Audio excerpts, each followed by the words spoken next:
Assalamualaikum warahmatullahi wabarakatuh. Yang terhormat Bapak dan Ibu Kepala Sekolah, yang terhormat Bapak dan Ibu Wakil Kepala Sekolah, yang terhormat Bapak dan Ibu Guru. Awal tahun pembelajaran baru akan dimulai. Salah satu kegiatan awal tahun pembelajaran baru adalah masa pengenalan lingkungan sekolah atau sering kita kenal dengan istilah MPLS bagi para peserta didik baru. Pembahasan tentang masa pengenalan lingkungan sekolah atau MPLS biasanya kita lakukan dalam pertemuan atau rapat tatap muka dengan Bapak dan Ibu. Namun karena masa pandemi COVID-19, pada kesempatan ini izinkan saya menyampaikan tentang MPLS ini pada Bapak dan Ibu melalui video. Bapak dan Ibu yang terhormat, semoga penyampaian tentang MPLS tahun 2020 melalui video ini dapat menjadi bahan atau inspirasi bagi Bapak dan Ibu untuk merencanakan, melaksanakan, atau mengembangkan kegiatan MPLS sesuai dengan masing-masing kondisi sekolah Bapak dan Ibu.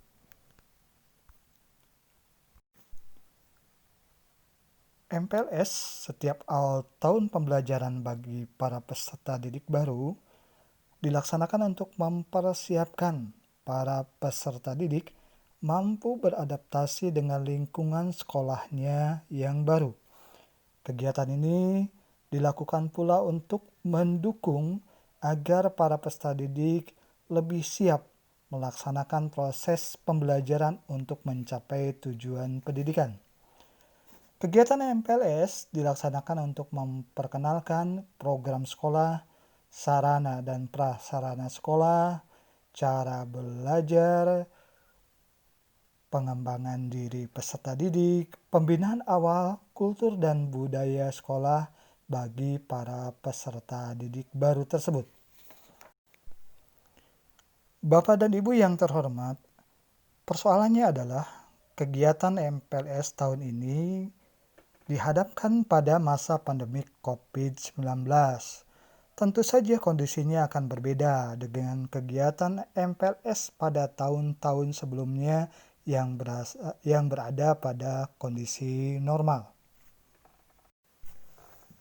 Kementerian Pendidikan dan Kebudayaan untuk tahun 2020 ini mengambil kebijakan pendidikan bahwa prinsip pendidikan di masa pandemi COVID-19 yaitu kesehatan dan keselamatan peserta didik, pendidik, tenaga kependidikan, keluarga, dan masyarakat merupakan prioritas utama dalam menetapkan kebijakan pembelajaran. Karenanya, Kementerian Pendidikan dan Kebudayaan menetapkan bahwa proses pengambilan keputusan dimulainya pembelajaran tatap muka untuk peserta didik baru di sebuah sekolah mempertimbangkan beberapa hal. Pertimbangan yang pertama, apakah sekolah kita berada pada kabupaten kota yang berada pada zona hijau? Apabila sekolah kita berada bukan pada zona hijau, misalnya berada pada zona kuning atau merah, maka sekolah kita tidak mungkin melaksanakan proses pembelajaran tatap muka. Yang berikutnya adalah apakah pemerintah daerah di daerah kita memberikan izin atau tidak untuk pembelajaran tatap muka di sekolah kita. Apabila pemerintah daerah kita tidak memberikan izin, maka sekolah kita pun tidak dapat melaksanakan pembelajaran tatap muka. Yang berikutnya, apakah satuan pendidikan atau apakah sekolah kita telah memenuhi semua daftar periksa dan siap melaksanakan pembelajaran tatap muka? Apakah daftar periksanya sudah terpenuhi atau belum? Apakah sekolah kita sudah siap atau belum untuk melakukan proses pembelajaran tatap muka? Apabila belum, maka mau tidak mau proses pembelajaran bagi peserta didik sekolah kita pun dilaksanakan dengan pembelajaran tidak melalui tatap muka di dalam kelas. Pertimbangan berikutnya adalah yang mungkin ini spesifik bagi setiap peserta didik, apakah orang tua peserta didik setuju atau tidak anaknya mengikuti pembelajaran tatap muka di sekolah kita. Apabila tua tidak setuju, maka peserta didik itu pun tidak dapat mengikuti pembelajaran tatap muka di sekolah kita. Berkaitan dengan terpenuhi daftar periksa seperti yang telah disampaikan sebelumnya, beberapa hal yang perlu diperhatikan. Yang pertama, ketersediaan sarana sanitasi dan kebersihan. Apakah toilet-toilet di sekolah kita bersih? Apakah sarana cuci tangan dengan air mengalir menggunakan sabun atau cairan pembersih tersedia? Apakah disinfektan juga tersedia? Yang kedua, apakah sekolah kita mampu menyediakan fasilitas layanan kesehatan? Apakah tersedia puskesmas, klinik, atau rumah sakit terdekat di sekitar sekolah kita? Yang ketiga, kesiapan menerapkan area wajib masker kain atau masker tembus pandang bagi peserta didik bagi sekolah yang memiliki peserta didik kerungu. Yang keempat, memiliki termogun atau pengukur suhu tembak. Yang kelima, pemetaan warga satuan pendidikan yang tidak boleh melakukan kegiatan di satuan pendidikan.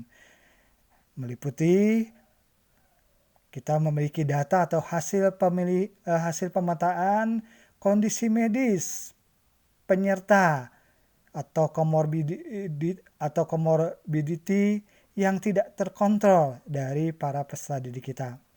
Tidak memiliki akses transportasi yang memungkinkan penerapan jaga jarak.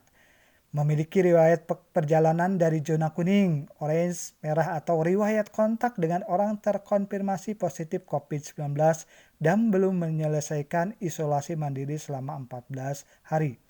Yang keenam, membuat kesepakatan dengan Komite Satuan Pendidikan terkait kesiapan melakukan pembelajaran tatap muka di satuan pendidikan. Proses pembuatan kesepakatannya pun tetap harus memperhatikan protokol kesehatan. Nah, yang hal ini apabila tadi daftar periksa ini terpenuhi, gitu kan, itu jadi pertimbangan untuk pembelajaran tatap muka atau tidak pembelajaran tatap muka. Pertimbangan-pertimbangan apakah sekolah kita berada pada kabupaten zona hijau atau bukan? Pemerintah daerah memberikan izin atau tidak untuk pembelajaran tatap muka di wilayahnya? Apakah sekolah kita telah memenuhi semua daftar periksa dan siap melaksanakan pembelajaran tatap muka atau belum? Tentu menjadi pertimbangan bagi pelaksanaan kegiatan MPLS di sekolah kita tahun ini. Mungkin tidak MPLS dilaksanakan dengan kegiatan tatap muka seperti tahun-tahun sebelumnya. Bila salah satu dari 3 hal yang sudah dijelaskan di atas tidak terpenuhi, mau tidak mau, suka atau tidak suka, MPLS di sekolah kita dilaksanakan dengan belajar dari rumah atau melalui pembelajaran jarak jauh. Bapak dan Ibu yang terhormat, berkaitan dengan MPLS yang dilaksanakan dengan cara belajar dari rumah, Pak Sawidi dan Bu Sukesi pernah bertanya kepada saya sebagai pengawas sekolahnya. Bisa seperti apa sih Pak pelaksanaannya? Bapak dan Ibu, penyampaian berikut mungkin dapat dijadikan bahan atau inspirasi untuk pelaksanaan MPLS di sekolah Bapak dan Ibu. Bahan ini dapat disesuaikan dan dapat dikembangkan sesuai dengan kondisi sekolah Bapak dan Ibu.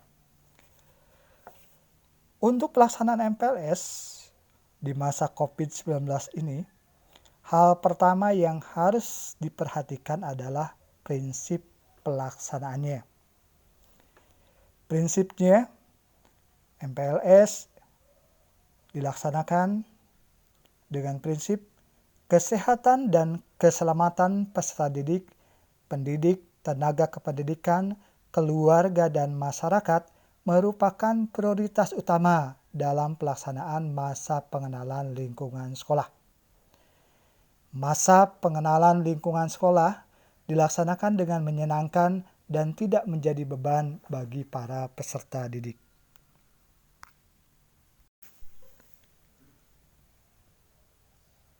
Tujuan kegiatan MPLS yang akan dilaksanakan oleh sekolah Bapak dan Ibu diantaranya dapat sebagai berikut. Pertama, menyiapkan peserta didik baru untuk dapat dengan baik mengikuti proses pembelajaran dan pendidikan di tempat yang baru sesuai dengan tujuan pendidikan satuan pendidikan. Yang kedua, membantu peserta didik baru beradaptasi dengan lingkungan sekolahnya yang baru. Yang ketiga, membantu peserta didik baru beradaptasi dengan pendidik dan tenaga kependidikan yang baru. Yang keempat, membantu peserta didik baru beradaptasi dengan pembelajaran pada masa COVID-19. Yang kelima, menumbuhkan motivasi, semangat, dan cara belajar efektif sebagai siswa baru termasuk dengan penyesuaian cara belajar pada masa COVID-19. Yang keenam, mengenali potensi diri peserta didik baru. Yang ketujuh, menumbuhkan perilaku positif peserta didik baru.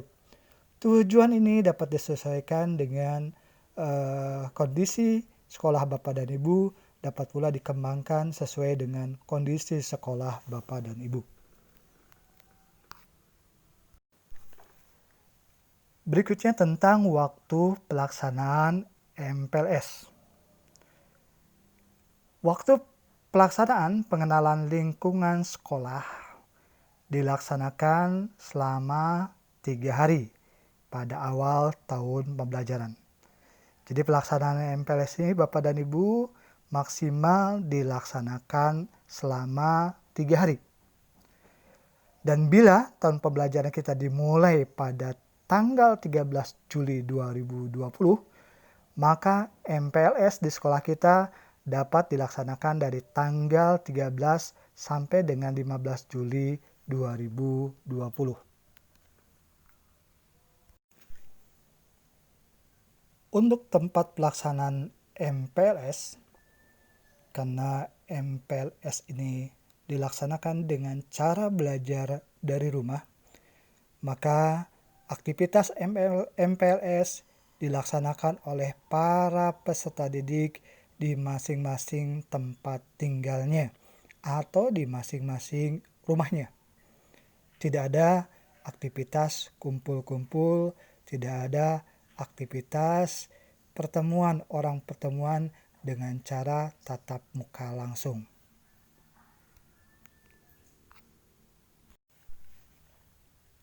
Bapak dan Ibu yang berbahagia, berikut adalah alternatif kegiatan yang dapat dilakukan pada kegiatan MPLS dengan moda belajar dari rumah. Aktivitas atau kegiatannya diantaranya dapat dilakukan sebagai berikut. Pertama, pengenalan visi misi program kegiatan tata tertib pendidik dan tenaga kependidikan, sarana dan prasarana, dan lingkungan satuan pendidikan. Yang kedua, kegiatan komunikasi wali kelas dengan peserta didik. Yang ketiga, pemahaman masa pandemi COVID-19 sampai dengan protokol kesehatannya. Yang keempat, kurikulum satuan pendidikan atau kurikulum sekolah. Yang kelima, pengenalan moda, metode, dan portal pembelajaran belajar dari rumah atau pembelajaran jarak jauh, termasuk tentang penilaian dan evaluasi pembelajarannya. Yang keenam, pendidikan karakter. Yang ketujuh, literasi. Dan kedelapan, pengenalan karakter dan budaya sekolah. Berdasarkan contoh-contoh kegiatan di atas, Bapak dan Ibu, berikut ini adalah contoh pengembangan kegiatan tersebut dengan model penyampaiannya. Bapak dan Ibu, ini hanya contoh ya. Jadi nanti sekolah Bapak dan Ibu dapat menyesuaikan, dapat mengembangkan sesuai dengan kondisi sekolah Bapak dan Ibu. Contoh kegiatan yang pertama yaitu pengenalan visi, misi, program, tata tertib, pendidik dan tenaga kependidikan, sarana dan prasarana, dan lingkungan satuan pendidikan. Pada kegiatan ini, sekolah mungkin di dalam kegiatannya yaitu melaksanakan, mengenalkan visi, misi, program, kegiatan, dan tata tertib sekolahnya pada para peserta didik. Siapa nanti yang memperkenalkan? Yang memperkenalkan bisa kepala sekolah, bisa wakil kepala sekolah, atau bisa pula guru-guru yang diberi tugas oleh kepala sekolah. Yang berikutnya, sekolah memperkenalkan warga sekolahnya, mulai perkenalan kepala sekolah, wakil-wakil kepala sekolah, para pembina, wali kelas, kepala tata usaha, bendahara, staf tata usaha, satpam, atau personel-personel sekolah lainnya.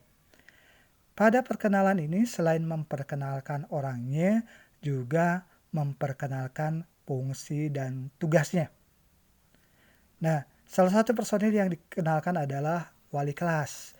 Maka sebaiknya ketika memperkenalkan wali kelas ini, bahwa sekolah sudah membagi para siswa ke dalam kelas-kelas tertentu, ke dalam kelas-kelas yang akan nanti dilaksanakan, yang akan digunakan pada proses pembelajaran. Sehingga nanti kelas ini juga akan dijadikan sebagai kelompok yang efektif dalam kegiatan MPLS. Yang ketiga, sekolah memperkenalkan sarana dan prasarana yang ada di sekolahnya. Memperkenalkan sarana prasarana ini juga beserta fungsi dari setiap sarana prasarana yang ada di sekolah. Kemudian sekolah juga memperkenalkan lingkungan sekolah dan lingkungan seputar sekolah. Ada apa saja sih lingkungan di seputar sekolah tersebut?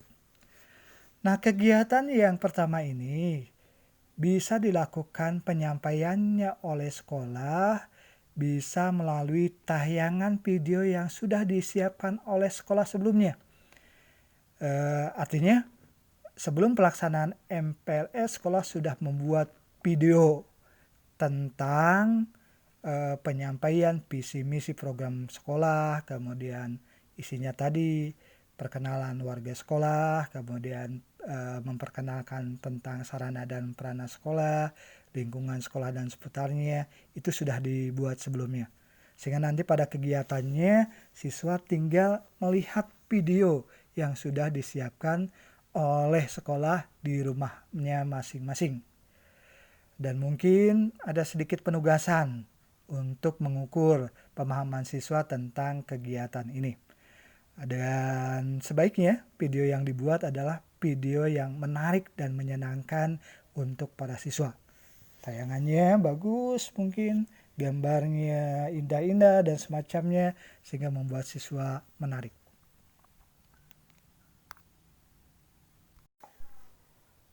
Contoh kegiatan kedua yaitu kegiatan komunikasi wali kelas dengan para peserta didik. Untuk pelaksanaan kegiatan ini, sebelumnya sekolah sudah membagi para siswa dalam kelas-kelas tertentu. Misalnya kelas 10A, 10B, 10C, dan seterusnya. Atau kelas 10-1, 10-2, 10-3, dan seterusnya. Pada kegiatan ini, setiap wali kelas memandu di dalam kelasnya masing-masing. Aktivitas pada kegiatan ini dapat berupa 1. Pengenalan warga sekolah. Pada kegiatan ini, wali kelas memperkenalkan dirinya. Para peserta didik pun memperkenalkan dirinya masing-masing. Bila waktu terbatas, perkenalan cukup dengan siswa menyebutkan namanya.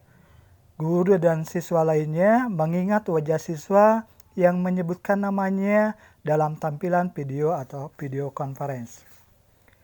Yang kedua, pemilihan ketua kelas dan pengurus kelas. Dipandu wali kelas, warga kelas memilih ketua kelasnya dan pengurus kelas lainnya secara demokrasi. Kegiatan yang ketiga, kesepakatan berkomunikasi dengan wali kelas dan sesama warga kelas, termasuk etika berkomunikasi. Pada kesempatan ini, warga kelas berbagi nomor telepon atau nomor WA-nya. Kelas membuat WA group, membuat kesepakatan bagaimana berkomunikasi atau berkonsultasi dengan wali kelas, bagaimana mendokumentasikan kehadiran dan aktivitas warga kelas secara online, bagaimana etika berkomunikasi sesama warga kelas dalam WA grup kelas. Kegiatan keempat, kontrak belajar. Wali kelas menyepakati kontrak belajar dengan warga kelasnya. Misalnya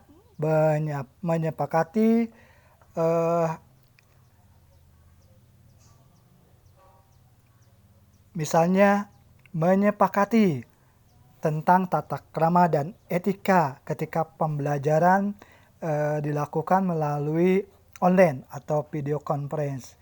Kemudian menyepakati capaian belajar atau hal yang lainnya. Kegiatan kelima yaitu penguatan potensi siswa. Pada kegiatan ini, warga kelas mengisi formulir potensi siswa yang dibagikan wali kelas.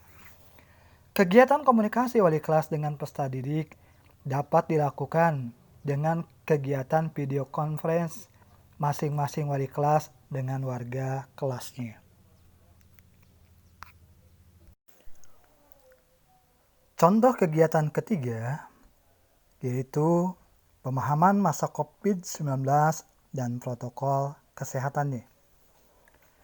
Pada kegiatan ini, sekolah memandu para siswa atau memandu para peserta didik untuk memahami apa, kapan, di mana, siapa, mengapa, dan bagaimana COVID-19.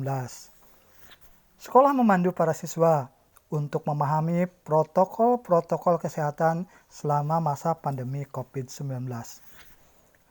Untuk penyampaian kegiatan tersebut, sekolah dapat memilih atau mengkompilasi kegiatan. Pertama, memanfaatkan video-video atau bahan pembelajaran COVID-19 yang ada yang telah diseleksi satuan pendidikan untuk disampaikan pada para peserta didik. Kedua, diskusi melalui VCon atau video conference tentang COVID-19 dan protokol-protokol kesehatannya. Ketiga, penugasan pada peserta didik untuk membaca referensi dan membuat resume tentang COVID-19.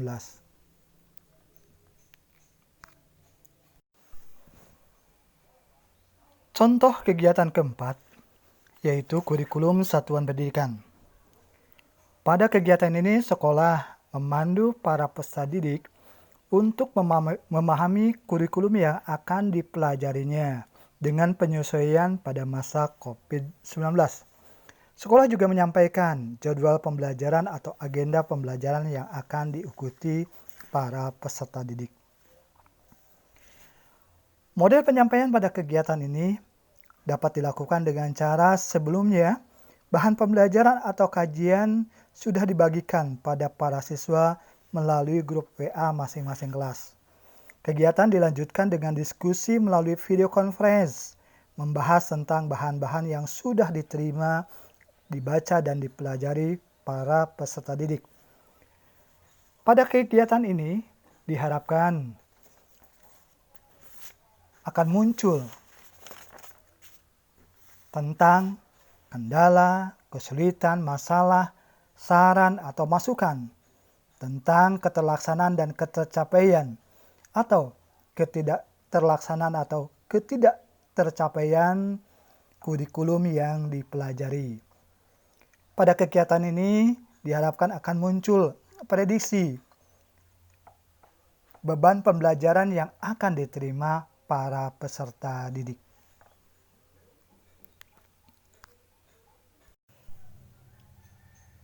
Contoh kegiatan kelima yaitu pengenalan moda, metode, dan portal pembelajaran dari rumah atau pembelajaran jarak jauh, termasuk tentang penilaian dan evaluasi pembelajaran. Pada kegiatan ini, sekolah menyampaikan yang pertama, menyampaikan moda pembelajaran daring atau luring yang akan diterapkan oleh sekolah. Yang kedua, sekolah atau satuan pendidikan memperkenalkan formula atau format belajar dari rumah yang akan diterapkan oleh satuan pendidikan. Yang ketiga, satuan pendidikan memperkenalkan portal-portal pembelajaran yang akan digunakan dalam pembelajaran.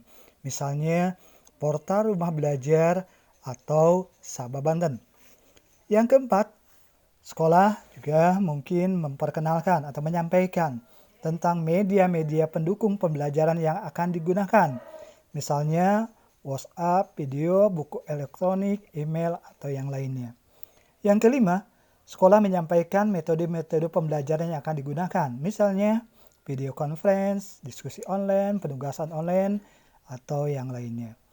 Yang keenam, sekolah menyampaikan bentuk penilaian yang akan digunakan.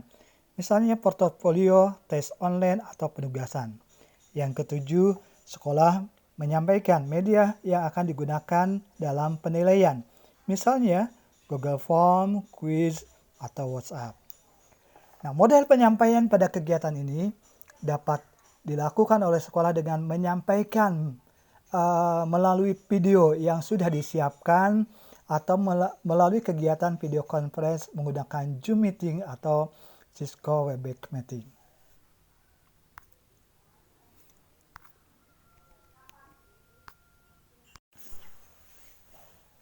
Contoh kegiatan yang keenam yaitu penguatan karakter.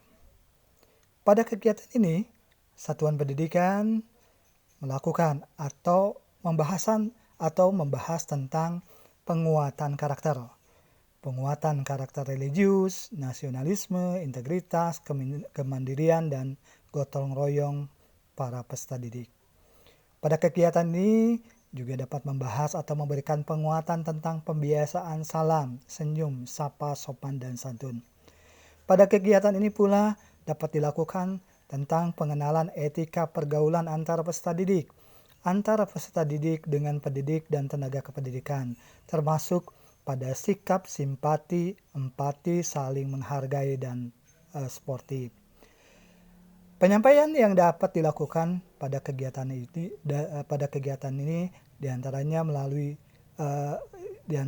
melalui diskusi menggunakan video conference atau diskusi dalam video conference.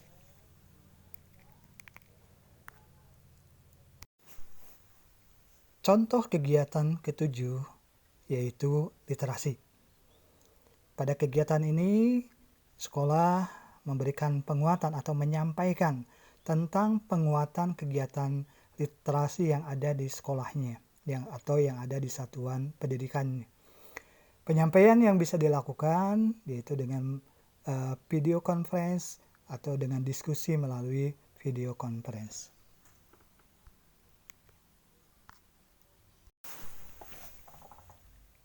Bapak dan Ibu yang luar biasa, untuk tambahan inspirasi bagi pelaksanaan kegiatan MPLS tahun 2020 ini, Bapak dan Ibu dapat mempelajari Permendikbud nomor 18 tahun 2016 atau lampiran Permendikbud nomor 18 tahun 2016 tentang pengenalan lingkungan sekolah bagi siswa baru.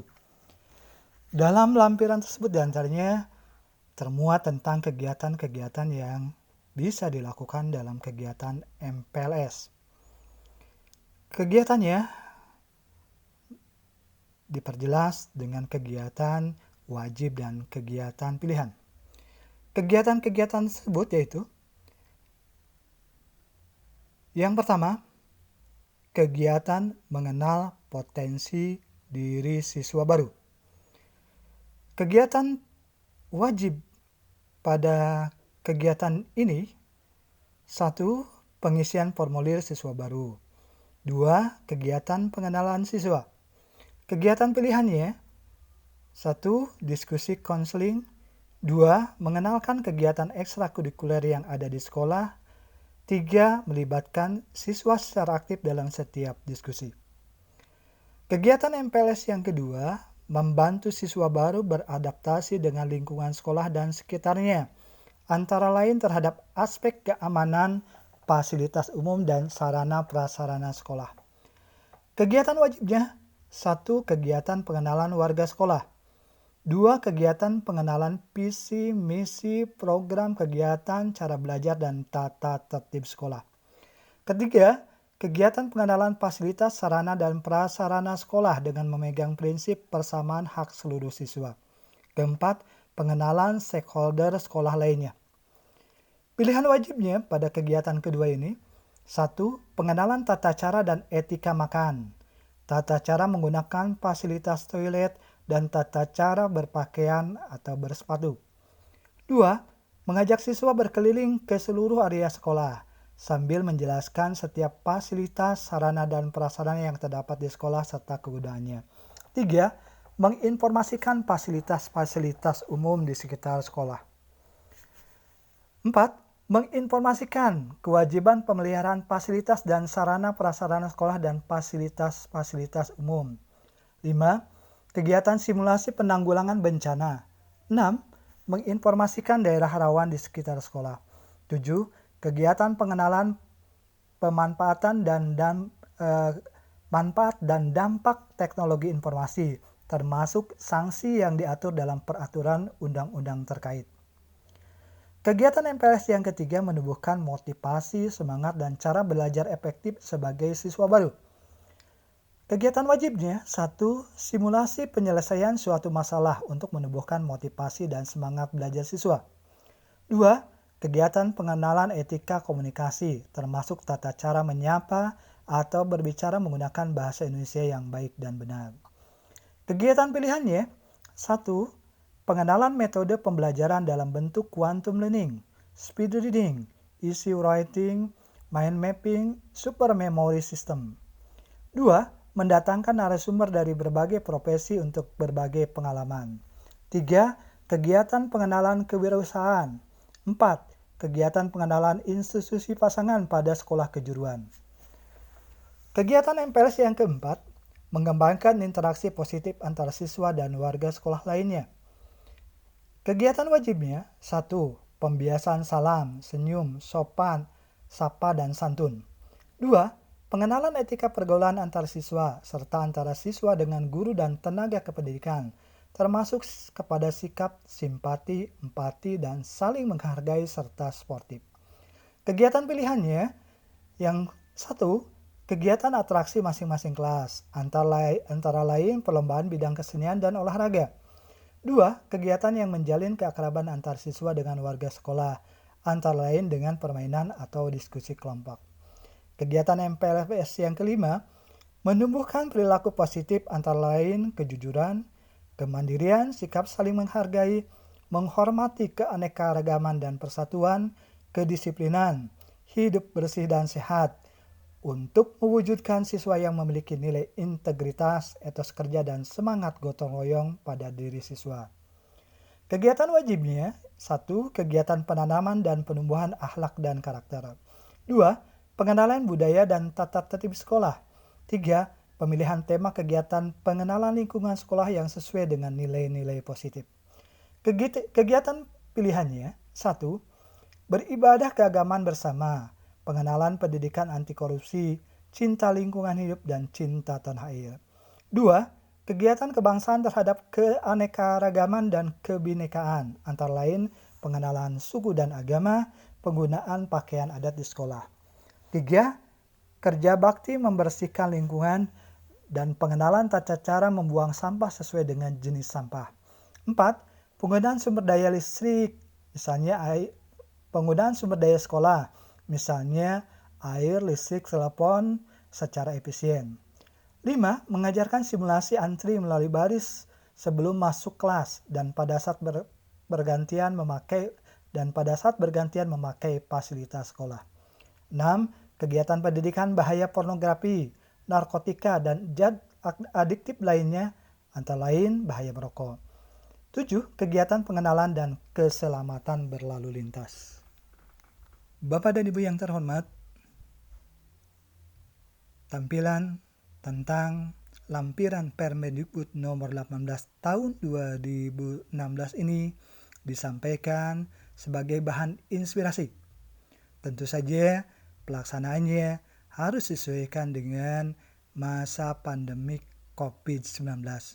Harus disesuaikan, diadaptasi sesuai dengan kondisi di sekolah Bapak dan Ibu. Bapak dan Ibu yang terhormat, pengelolaan masa pengenalan lingkungan sekolah ini mulai dari perencanaan, pelaksanaan, dan evaluasi ini menjadi tanggung jawab kepala sekolah. Perencanaan kegiatan pengenalan lingkungan sekolah atau MPLS diharapkan disampaikan oleh satuan pendidikan kepada orang tua atau wali pada waktu daftar ulang atau sebelum pelaksanaan MPLS-nya. Dan kegiatan MPLS diharapkan adalah berisi kegiatan yang bermanfaat, bersifat edukatif, kreatif, dan menyenangkan. Bapak dan Ibu Kepala Sekolah, Wakil Kepala Sekolah, Bapak dan Ibu Dewan Guru, terakhir, hal yang perlu dicermati kembali berkaitan dengan kegiatan pengenalan lingkungan sekolah ini, yaitu yang pertama, untuk sekolah yang berada bukan di zona hijau atau pemerintah daerahnya tidak memberikan izin untuk pembelajaran tatap muka dan atau satuan pendidikannya belum memenuhi semua daftar periksa dan belum siap melaksanakan pembelajaran tatap muka, maka masa pengenalan lingkungan sekolah dilaksanakan dengan moda belajar dari rumah atau dengan pembelajaran jarak jauh. Tidak dilaksanakan secara tatap muka di kelas atau di sekolah.